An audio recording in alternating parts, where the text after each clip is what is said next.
ကိုအခုကဒီ Edinburgh ကိုပြန်တဲ့ရထားပေါ်မှာပေါ့နော်ညနေကြလို့ရှိရင် Edinburgh မှာ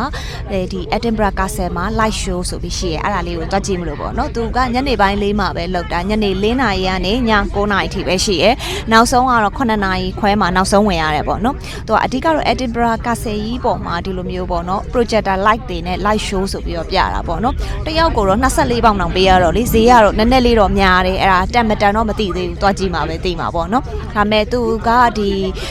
Christmas ပတ်ချလဲမှာဖြစ်တဲ့ November 21လောက်ကနေပြီးတော့ January 4ရက်နေ့ထိပဲရှိတာအဲ့ဒါလည်းနေ့တိုင်းရှိတာမဟုတ်သူကတောက်ကြစနေတနင်္ဂနွေတွေမှာပဲများသောအားဖြင့်လုပ်တာပေါ့နော်အဲ့တော့ကိုဒီတစ်ခါလာလဲတာကလည်းစနေတနင်္ဂနွေနဲ့ကြုံသွားတော့ကိုလည်းတွားပူးတယ်ရှိအောင်ဆိုပြီးတော့တွားကြည့်မှာဖြစ်ပါတယ်အဲ့တော့တက်မတန်ကိုနဲ့တူတူလိုက်ကြည့်ပါအောင်ရှင်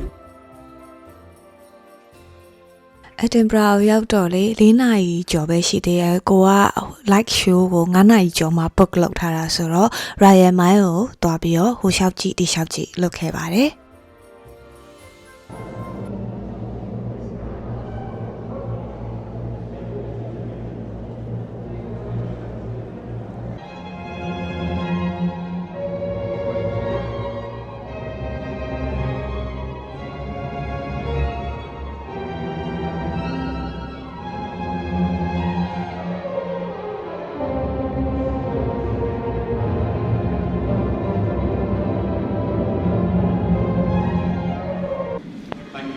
Edinburgh light show ကိုမသွားခင်နည်းနည်းလေးစောနေသေးတယ် Royal Mile မှာဟိုကြီးတီကြီးလောက်ပြီးတော့ဒီ St Giles Cathedral က free entry လုပ်လို့ရတယ်ဆိုတော့ဝင်ကြည့်နေရပါတော့ဝင်ကြည့်ပြီးဒီမှာကလည်း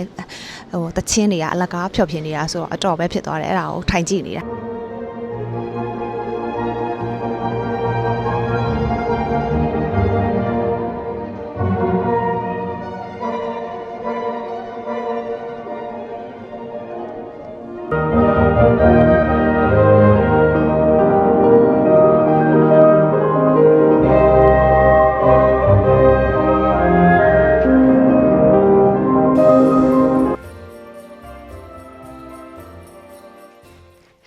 ကဲ Edinburgh Castle ကိုစပြီးတော့ဝင်ပါပြီအဝမှာမီးတွေကအမျိုးစုံပဲ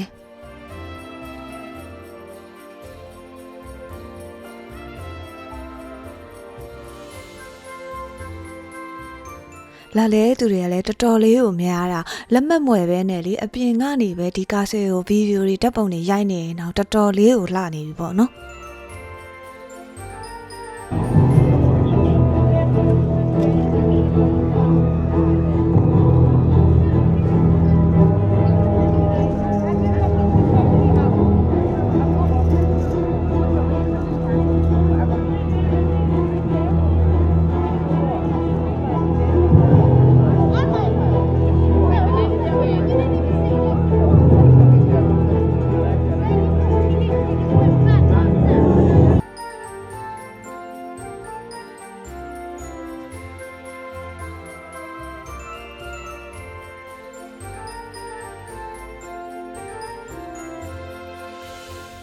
ဒီမှာမိသားစုလိုက်ကလေးလေးနဲ့လာလဲတာများရပေါ့နော်ကာဆယ်နယံဒီပေါ်မှာလည်းဒီလိုမျိုးတချင်းတွေနဲ့တောက်လျှောက်ပုံစံတွေပြောင်းနေတာဆိုတော့လေကလေးတွေကတအားကိုပျော်ကြတာ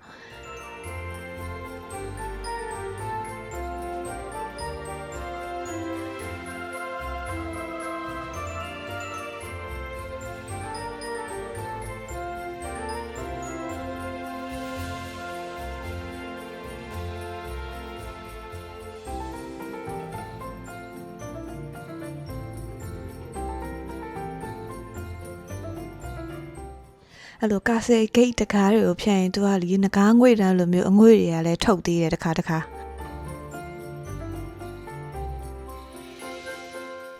တော့အထဲဘက်ကကာဆယ်ပေါ့နော်သူကအထဲဘက်မှာလေတစ်ပင်နေမှာပါမီးအများကြီးထွန်းထားတာပေါ့နော်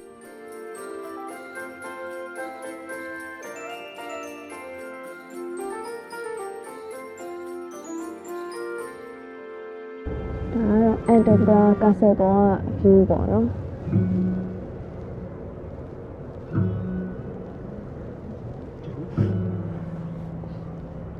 ဒီဘက်မှာဆိုလို့ရှိရင်မနေ့ကသွားတဲ့ Christmas night market ကိုမြင်နေရတယ်ဒီမှာ marshmallow ကင်လေးတွေကိုလည်းဝယ်စားလို့ရတဲ့နေရာလေးတွေရှိပါတယ်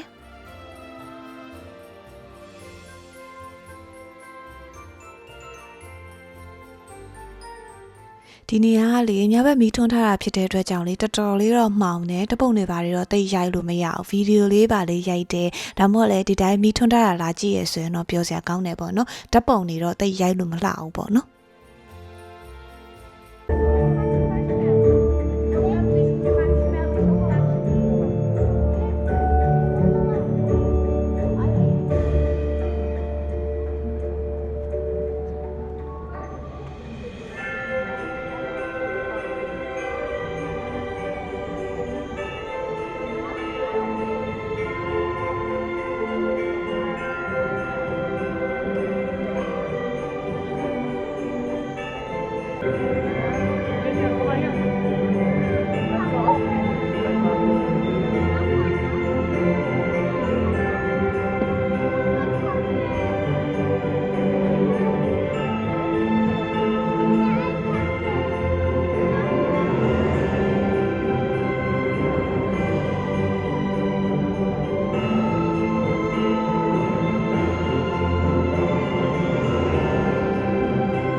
ဒီနေရာလေးကလေခလေးလေးတွေတော့ပိုသဘောကျမှာထင်တယ်အတိကတော့တိတ်ပြီးတော့ထူးဆန်းတာတော့မရှိသေးဘူးခုထိတော့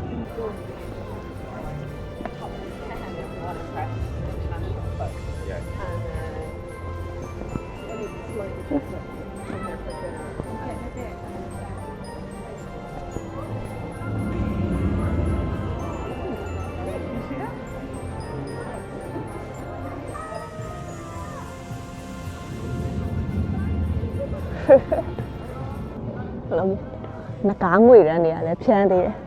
နှကားငွေရမ်းလို့ခေါ်ရလားတော့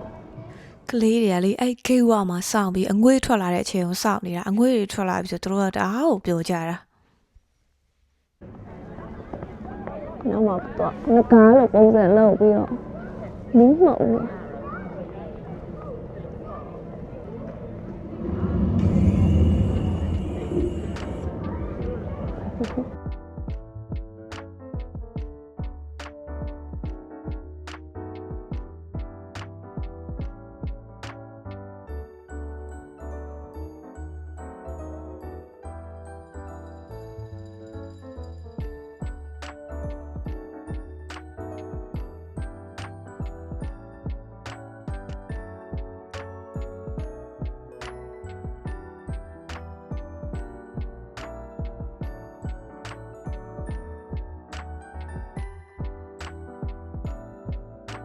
In the Heather Hills. But here in Scotland, even I must share my reign with fire.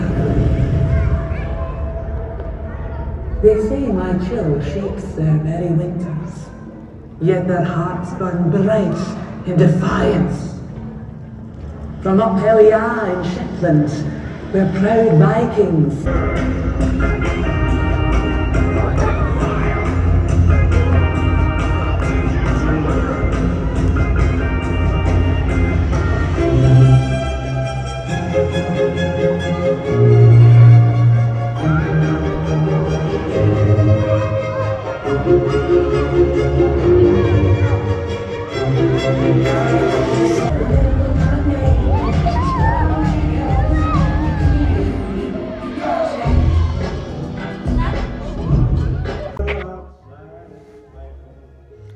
ဒီ Great Hall နာနေရပြောစရာအကောင်းဆုံးပဲတချင်းတွေလည်းဖွင့်နေမီးတွေလည်းအယောင်ဆုံးပဲပေါ့နော် Let it snow, let it snow, let it snow.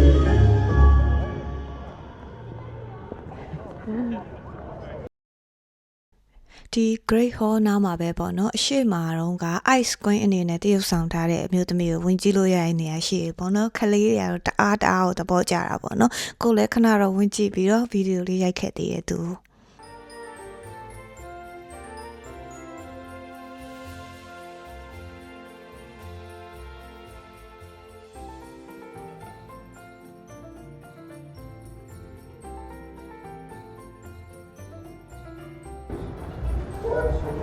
ကဲ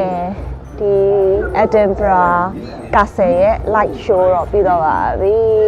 တန်လားဆိုတော့ကိုကတော့တိတ်တက်မတန်ဘူးလို့တော့ခံစားရတာပဲပေါ့နော်ဒါပေမဲ့ဒီ show ကကလေးလေးတို့ကလေးတွေဆိုတော့ပိုသဘောကျပါပေါ့နော်လူကြီးတွေအတွက်ကတော့ဘာမှတိတ်ပြီးတော့မထူးခြားသလိုပဲပေါ့လေ အပြင်ကတော့မိုးလာသလိုပဲအထဲမှာကခုနအေး queen ice queen ရှိရဲ့နေရာကလွယ်ရင်တော့တခြားနေရာတွေကတိတ်ဆိတ်ဝင်စားစရာမကောင်းဘူးလို့တော့ထင်တာပဲအဲ့တော့နောက်ဗီဒီယိုတွေမှာပြန်တွေ့ပါမယ်တတား